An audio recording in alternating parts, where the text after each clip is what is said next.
So is it just me, or is the state of burnout starting to feel like the default setting? Show of hands if you felt burned out recently.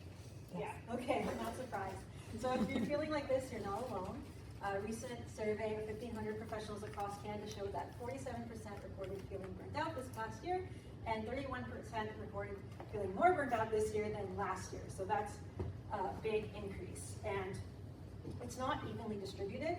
So unsurprisingly, Gen Z and millennials were the most burnt out generation, with over 50% feeling burnt out this past year.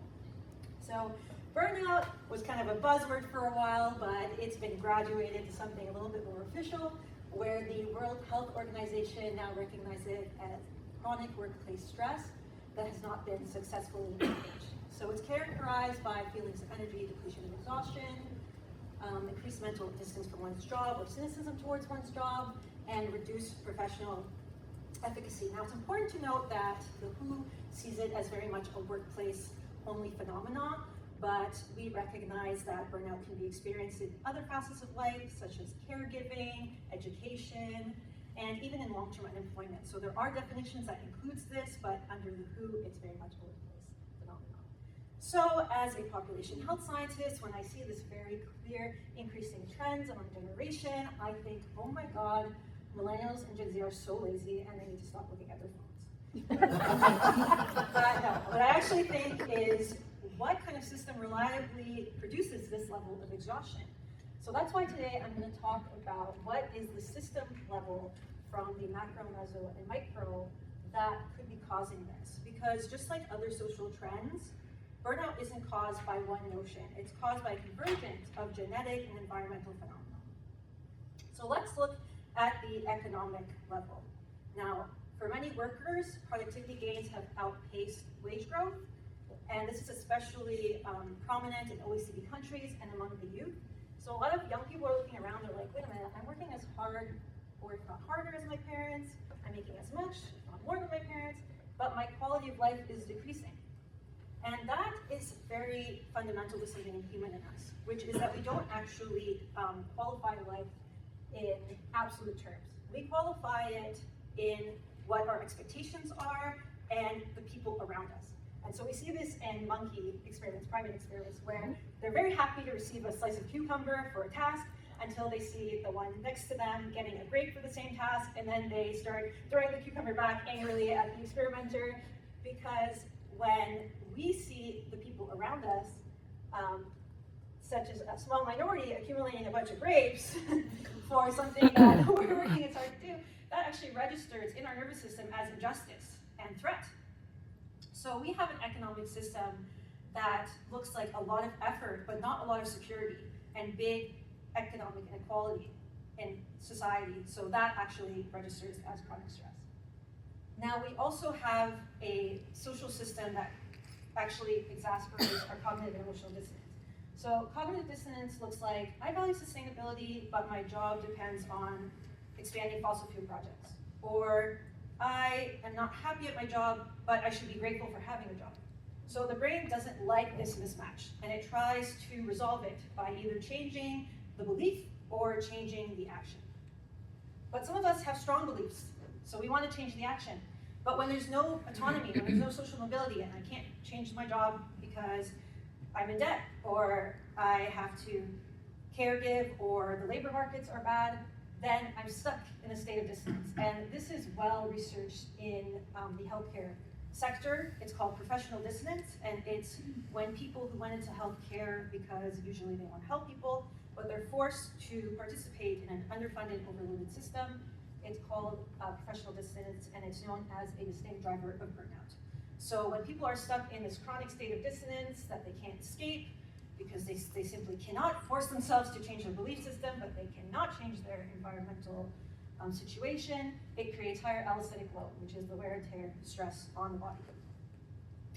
So the fun part, the brain, is we live in a very dopaminergic society, which is from anticipatory behavior. So dopamine spikes when we anticipate something, but not when we actually achieve it. So there's so many things going on, the next metric, the next movement, even the next job hop, but there's not a lot of space for the rest needed in between to actually create the healthy balance of rest, effort, reward, which actually lets you reset your dopamine levels. So you get stuck in a state of what's next, which actually attunes your baseline dopamine. We're also in a very high self-surveillance society. Social media, 360 reviews, and there's a study here by Yoon et al., which shows the Pecunious, which is part of the default mode network. It does a lot of things, but it was also a part of self-reflection. And people who have high rejection sensitivity, like people with ADHD, there's so many places where you can worry about what you did wrong, or how you can possibly perceive wrong. So people with this high sensitivity tend to get stuck in rumination. Take on top of that the attention economy. So attention today is a currency. Everybody's trying to take a piece of your attention. And then there's also the fact of every time you have to switch the tab, every time you have to switch the task, every time you have to put that password in and check your authenticator. That actually costs your brain energy. And that ends up being cognitive overload in your prefrontal cortex. And finally, your HPA axis. In a healthy nervous system, you're at rest, then you increase cortisol, you face the challenge, you are happy because you did what you need to do, your cortisol goes down, and you're back to rest, you're back to baseline. But in a society where there's always something to worry about, another email to check, another social media post, another rent to pay, you never actually get to go back to baseline. There's always something to stress about, there's always cortisol that's up, and then what happens is it can actually shrink your hippocampus, and you have issues with memory, and your amygdala can actually become dysregulated as well, which is emotional dysregulation, and issues with cognitive load as well. So, the issue is, economically, we have high effort, low security. Psychologically, we have chronic dissonance, low autonomy, and neurobiologically, we have overactive dopamine cues, constant self-surveillance, and a stress system that doesn't get to shut off. So, what do we do about that? Neurobiologically, we might want to do the right to disconnect, assess physical risk, and build green workplaces, which help our nervous system co-regulate.